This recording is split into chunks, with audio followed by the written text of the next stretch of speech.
Welcome to yet another exciting, very exciting episode of DAFT, Dumb Apple Farmer Talks.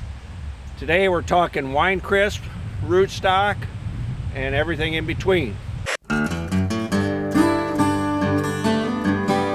is Winecrisp right here. We're getting ready to pick it probably in the next day or two. Used to be known as Co-op 31, so this is another one of these disease-resistant varieties introduced by Purdue, Rutgers, and Illinois, developed, I think released in the 90s.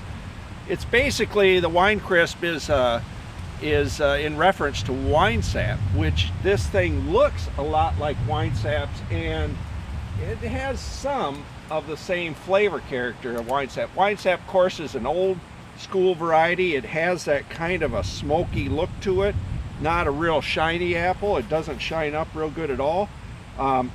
But flavor's real good. This is crunchy. Winecrisp in the name means it is crunchy and crisp. This thing, as parents, it has really unusual parentage, I think. So it has Cox Orange Pippin as one of its parents. Anything with Cox Orange Pippin in it is going to be an interesting apple, I think. Jonathan is another one of the parents, and then of course it's got some red Rome, and that Malus floribunda is the crabapple that was used to develop almost every one of these disease-resistant characters, the native crabapple. And when you bite into this thing, I don't know if you folks can catch the crunch. Man, that thing is crunchy, juicy, almost, well, this year, of course, everything's kind of juicy because we've had a hell of a lot of rain. Well, that thing eats dang good. Nice white flesh, sweet with a hint of tart to it. I don't get a lot of Jonathan through there, but you know, there is a little bit of tartness to it. That is a good apple.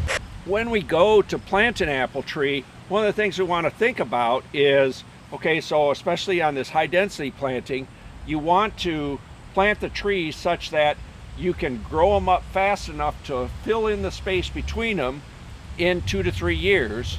At the same time, you don't want to have them so big and so vigorous that they're continuing to sort of grow into each other constantly, and then you're having to either root prune or something.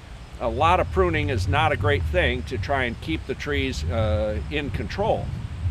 But here, we've kind of got it pretty well nailed, I think. You know, unusual for us, we've actually done something right here. And this looks pretty dang good. You know, the crop is great. Like I say, it's an annual cropper, but our combination of rootstock and scion has resulted in just pretty much a straight hedge of appleness all the way down the row. And very productive. This is a really good crop, but every year we have a pretty good crop of these Winecrisp.